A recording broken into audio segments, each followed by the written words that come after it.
지금 당장 팔꿈치 통증이 없으셔도 꼭 새겨 들으셔야 합니다. 집안일을 많이 하는 전업주부거나 키보드와 마우스를 많이 쓰는 직장인, 팔을 쓰는 운동을 많이 하는 사람이라면 언젠가 팔꿈치 통증이 오게 됩니다. 그리고 그 통증을 방치하게 된다면 전신마비가 오게 될 수 있습니다. 통증이 오면 방치하지 말고 병원을 가면 된다고요?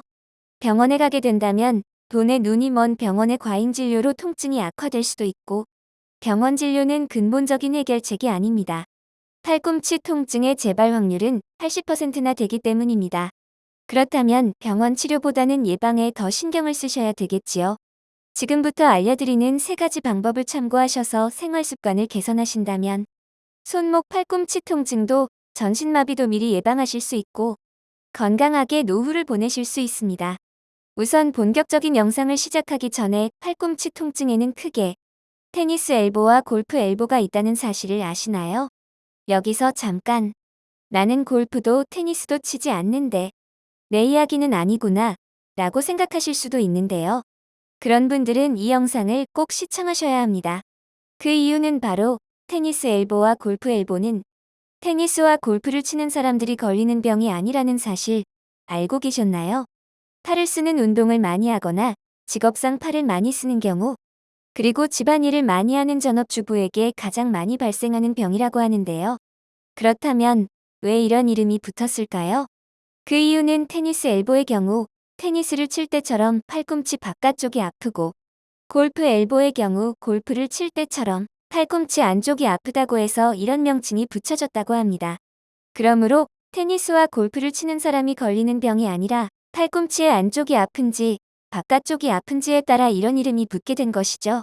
이제 테니스 엘보와 골프 엘보에 대해 알게 되었으니 어떻게 하면 팔꿈치 건강에 좋은 생활 습관을 가질 수 있는지 말씀드리겠습니다. 병원에 가지 않고도 혼자서도 팔꿈치를 치료하는 방법 첫 번째는 관절을 덜 쓰는 것입니다. 팔꿈치 통증을 피하기 위해서는 팔꿈치 관절을 덜 쓰는 건 당연한 이야기가 아니냐고요? 팔꿈치 통증을 피하기 위해 쉬어야 하는 관절은 팔꿈치라고 생각하시는 분들이 많을 텐데요. 사실 팔꿈치 통증을 피하기 위해서는 팔꿈치가 아닌 손목 관절을 덜 사용해야 한다는 사실을 알면 많은 분들이 놀라워하실 것 같습니다. 그 이유를 간단히 설명드리자면 팔꿈치 통증은 근육들이 반복적으로 과도하게 움직이면서 힘줄에 미세한 손상이 생기고, 그런 손상들이 누적되면서 팔꿈치 통증이 발생하게 됩니다. 이런 근육들이 붙어있는 부위는 바로 손목의 뼈 부분인데요. 이 근육들이 움직이게 되면 손목 뼈를 잡아당기게 됩니다. 그게 우리가 손목을 움직이는 원리입니다. 결국 손목의 움직임을 과도하게 반복적으로 하게 되면 팔꿈치 통증이 발생하게 되는 것이죠.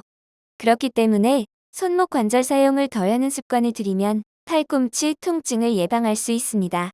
그렇지만 일상생활과 직장에서 일을 하면서 손과 손목을 쉰다는 것은 불가능에 가깝습니다. 그러다 보니 잘 쉬어야 낫는 것이 팔꿈치 통증인데 이게 잘 낫지 않게 되는 것이죠. 업무 중 최대한 쉴 수 있을 때는 쉬어야 되는데 말처럼 쉬운 일이 아닙니다.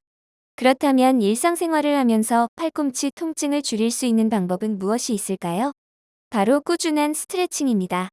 팔꿈치 통증을 예방하기 위해서는 꾸준히 스트레칭을 해주는 것이 정말 좋은데요.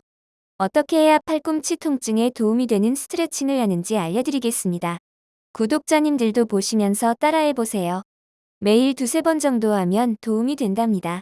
스트레칭 방법은 간단합니다. 팔꿈치를 쭉 펴고 손바닥을 하늘로 향하게 한 다음 남은 손으로 손가락을 잡아준 후 손을 구부려주면 됩니다. 그리고 10초에서 15초 동안 유지하고 반대편도 동일하게 스트레칭 해주시면 되는데요.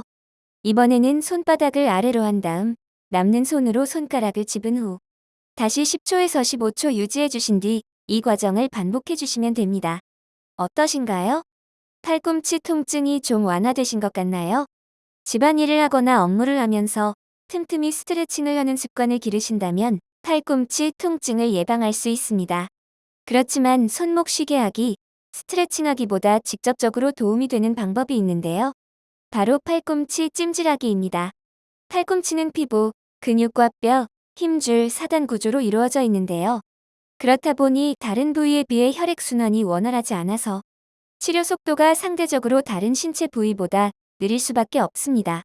그렇다 보니 팔꿈치 찜질을 위해서는 팔꿈치 찜질기를 사용하는 것을 추천드립니다. 그렇다고 아무 찜질기나 사서 쓰시면 큰일 납니다. 그 이유는 바로 저온 화상 때문인데요. 구독자님들은 저온 화상에 대해 들어보신 적이 있나요?